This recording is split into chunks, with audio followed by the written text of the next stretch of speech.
నేను రైతు ధర్నాకు వచ్చినప్పుడు చెప్పిన హర్యానా పంజాబ్లో ఏ విధంగా పౌరుషంగా రైతాంగం కొట్లాడుతుందో రైతుల సమస్య వచ్చినప్పుడు రైతాంగ హక్కుల కోసం రైతుల గిట్టుబాటు ధర కోసం మొత్తం తెలంగాణ రాష్ట్రంలోనే మొట్టమొదట కదం దొక్కేది నిజామాబాద్ రైతాంగం.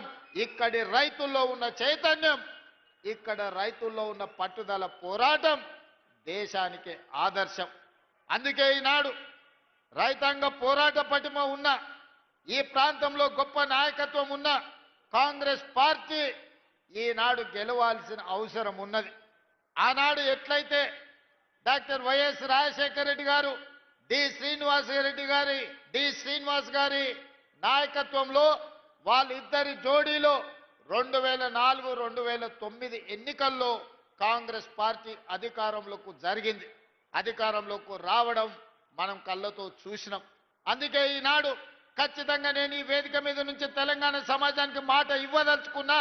2023 ఎన్నికల్లో నేను పిసిసి అధ్యక్షుడిగా, మహేష్ గౌడ్ గారు కార్యనిర్వాహక అధ్యక్షుడిగా 2023 నాడు కాంగ్రెస్ పార్టీని అధికారంలోకి తీసుకొచ్చినాం. మళ్ళీ 2029లో మహేష్ గౌడ్ గారు పిసిసి అధ్యక్షుడిగా, నేను ముఖ్యమంత్రిగా, ఆనాడు డాక్టర్ వైఎస్ రాజశేఖర రెడ్డి, ధర్మపురి శ్రీనివాస్ గారు రెండవసారి ఏ విధంగా కాంగ్రెస్ను అధికారంలోకి తీసుకొచ్చిండ్రో మళ్ళీ తెలంగాణ రాష్ట్రంలో రెండవసారి అధికారంలోకి తీసుకొచ్చే బాధ్యత తీసుకుంటాం. నేను పిసిసి అధ్యక్షుడు కాకముందు ఈడ రైతుల సమస్యల మీద నన్ను ఆహ్వానించి ఇక్కడ ఒక కార్యక్రమాన్ని ఏర్పాటు చేసింది. దారెంబట వేలాది మంది రోడ్ల మీదకి వచ్చి స్వాగతం పలుకుతే మధ్యాహ్నం 12కి రావాల్సిన నేను సాయంత్రం 5 గంటలకు సమావేశానికి వచ్చినా వేరెప్పుడు నిజామాబాద్ జిల్లాకు ప్రత్యేకమైన స్థానం ఉంటుంది. ఈ జిల్లాలో ప్రాజెక్టులను పూర్తి చేయడానికి, ఈ జిల్లాకు అదనంగా నిధులు మంజూరు చేయడానికి, ఈ జిల్లాకు రాజకీయ నేపథ్యం, రాజకీయంగా అవకాశాలు కల్పించడానికి నా సాయశక్తుల ప్రయత్నం చేస్తా. ఈ జిల్లా అభివృద్ధికి 100% సహకరిస్తా అని చెప్పి ఈ సందర్భంగా మిత్రులందరికీ తెలియజేస్తున్నా. మిత్రులారా, ఈనాడు కాంగ్రెస్ పార్టీ అధ్యక్షుడిగా మిత్రులు మహేష్ కుమార్ గౌడ్ గారు ఉన్నారు.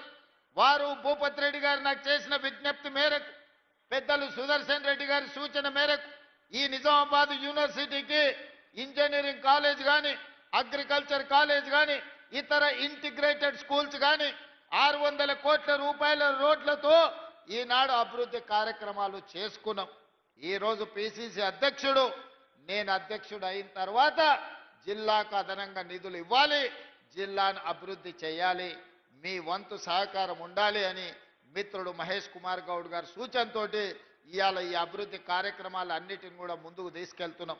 ఇదే కాదు, నిజామాబాద్లో ఉన్న బాన్స్గడ కావచ్చు, కామారెడ్డి కావచ్చు, ఎల్లారెడ్డి కావచ్చు, బిచ్కుంద కావచ్చు, ఆర్మూర్ కావచ్చు, భీమ్గల్ కావచ్చు, బోధన్ మున్సిపాలిటీ కావచ్చు, నిజామాబాద్ మున్సిపల్ కార్పొరేషన్ 7 మున్సిపాలిటీలు ఒక కార్పొరేషన్లో 1045 కోట్ల రూపాయలతోని ఈనాడు అభివృద్ధి కార్యక్రమాలు మనం చేపట్టుకుంటున్నాం.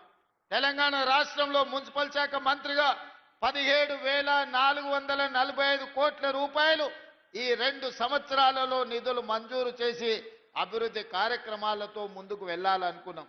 కానీ చాలా దగ్గరలో 99% రాష్ట్రంలో బీఆర్ఎస్ వాళ్ళే మున్సిపల్లో కౌన్సిలర్లు, కార్పొరేటర్లు, చైర్మన్లు, మేయర్లుగా ఉండడంతో మనం నిధులు ఇచ్చినా అభివృద్ధి కార్యక్రమాలు ముందుకు సాగలేదు.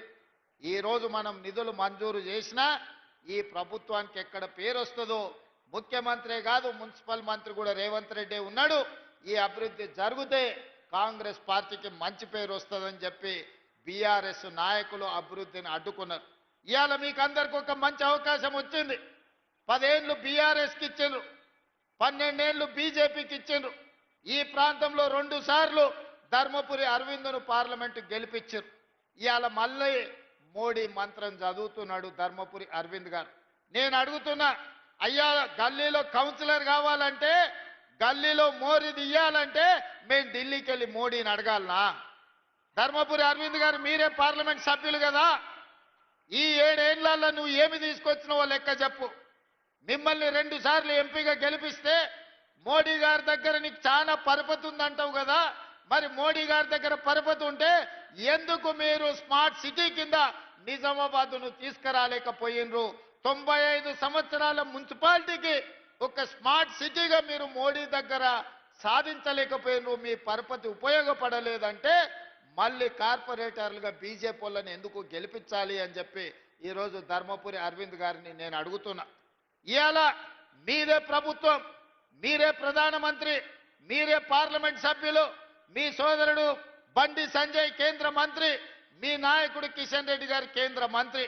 ఎందుకు తెలంగాణకు నిధులు తీసుకురాలే? ఎందుకు నిజామాబాద్లో ఉండే ఎయిర్పోర్టు ఈ రోజు వరకు మంజూరు జరగలేదు? ఇవాళ హైదరాబాద్లో మెట్రో విస్తరణకు ₹1 తీసుకురాలేదు. మూసి ప్రక్షాళనకు మీ 10 పైసలు తీసుకురాలే. రీజనల్ రింగ్ రోడ్డు గురించి చర్చనే లేదు. ఇవాళ నిజామాబాద్ ఔటర్ రింగ్ రోడ్డు గురించి కేంద్రం నిధులు తెస్తా అంటే మేము ఎవరమైనా వద్దన్నమా? ఏమి తీసుకొచ్చిండ్రని, ఏమి ఇచ్చిండ్రని, ఏమి తెచ్చిండ్రని ఇవాళ మీరు ఓట్లు అడుగుతున్నారు, ఇవాళ ప్రజల దగ్గరకు వస్తున్నారని నేను అడగదలుచుకున్న ధర్మపురి అరవింద్ గారిని. ఇవాళ మీ వల్ల ఏమి ప్రయోజనం లేదు. 3 సార్లు మోడీ ప్రధానమంత్రి అయినా నిజామాబాద్ స్మార్ట్ సిటీ కాలేదు అని అంటే మీకు ఇచ్చే ఉద్దేశమే లేదు. నిజామాబాద్ ప్రజల ఓట్లు కావాలి కానీ నిజామాబాద్ అభివృద్ధికి నిధులు తెచ్చే ఉద్దేశమే మీకు లేదు. పాపం ధర్మపురి అరవింద్ గారు ఇప్పుడు కాదు అప్పుడు కేసీఆర్, కేటీఆర్, హరీష్ను జైల్లో పెట్టాలి, చిప్పకూడు దింపించాలని మాట్లాడుతుంటాడు. మరి కాళేశ్వరం 1,00,000 కోట్లు దిగమింగిండ్రు. మోడీ గారు వచ్చినప్పుడు, అమిత్ షా గారు వచ్చినప్పుడు కాళేశ్వరం కేసీఆర్ గారు ఏటీఎంగా మార్చుకున్నాడు. మాకు అవకాశం ఇవ్వండి, 48 గంటల్లో సిబిఐకి ఇస్తే జైల్లో పెడతామని కిషన్ రెడ్డి గారు అన్నారు. మరి మీరు అడిగినరు, శాసనసభలో చర్చ పెట్టి 6 నెలల కింద సిబిఐకి ఇచ్చినాం. మరి 48 గంటల్లోనే జైల్లో పెడతాన్న కిషన్ రెడ్డి యాడబోయి ఏ బొక్కలు దాచుకున్నాడని నేను అడుగుతున్నా. ఎందుకు కాళేశ్వరంలో 1,00,000 కోట్లు మింగిన కేసీఆర్, హరీష్ను బీజేపీ వాళ్ళు మరి బొక్కలేయకుండా చెర్లపల్లి జైల్లో పెట్టి చిప్పకూడు పెట్టకుంటే ఎవరు కాపాడుతున్నారు? ఇవాళ కేటీఆర్ను జైల్లో పెట్టాలని అరవింద్ గారు అంటున్నారు. అందుకే ఫార్ములా ఈ రేస్ కేసు కట్టి అరెస్టులు చేయమని కేంద్ర ప్రభుత్వానికి పంపిస్తే ఆ ఫైలు మోడీ గారి ఆఫీసులో మూలకు అడ్డది. మరి ధర్మపురి అరవింద్ గారికి బాధ్యత లేదా? ఎందుకు అరవింద్ గారు మాట్లాడతలేరు? ఈ వేదిక మీద నుంచి ధర్మపురి అరవింద్ గారిని నేను ప్రశ్నిస్తున్నా. మీ కిషన్ రెడ్డి గారు ఏ రకంగా కేసీఆర్ని కాపాడుతున్నాడో మీకు కనిపిస్తలేదా? మీరు వెళ్ళి నరేంద్ర మోడీ గారితో మాట్లాడి 1,00,000 కోట్లు పెట్టి కట్టిన కాళేశ్వరం 3 ఏళ్లలోనే కూలేశ్వరం అయిపోయింది. ఇవాళ కూలిపోయింది. 1,00,000 కోట్లు గోదావరి పాలైనాయి. మీరు ఎందుకు ఆ కేసును ముందుకు కొనసాగిస్తలేరు? అదే ఈ ప్రాంతంలో ఎస్ఆర్ఎస్పీని శ్రీరామ్ సాగర్ని కాంగ్రెస్ పార్టీ పండిత్ జవహర్లాల్ నెహ్రూ కట్టారు. ఇవాళ నిజామాబాద్ జిల్లాలో చెరుకు బండినా, వరి బండినా, పసుపు బండినా, సోయాబీన్ బండినా నిజామాబాద్లో పంటలు పండుతున్నాయి. రైతులు ఈరోజు ఆత్మ గౌరవంతో తలెత్తుకొని తిరుగుతున్నారంటే కాంగ్రెస్ పార్టీ కట్టిన ప్రాజెక్టులే కదా. మేం కట్టిన ప్రాజెక్టులు ఎట్లున్నాయి, బీఆర్ఎస్ వాళ్ళు కట్టిన కూలేశ్వరం ఎట్లుందో ఒక్కసారి చూడండి. గోదావరి జలాలను అడ్డం పెట్టుకొని తెలంగాణను కొల్లగొట్టిన కేసీఆర్, హరీష్, కేటీఆర్ను ఎన్నడు అరెస్టు చేస్తారో మీరు చెప్పాల్సిందిగా నేను ఈరోజు అడుగుతున్నా. అందుకే ధర్మపురి అరవింద్ గారికి పరపతి లేదు. మోడీ దగ్గర ఈనాడు ఆయన మాట చెల్లుబాటు కాదు. కాబట్టి పార్లమెంట్లో ఆయన ఉన్నాడు. నిధులు తేవాలంటే కేంద్రం నుంచి ఎంపీలు చాలు, కౌన్సిలర్లు వెళ్ళేది, కార్పొరేటర్లు వెళ్ళేది ఢిల్లీకి కాదు, ఇక్కడ ఉండే మున్సిపల్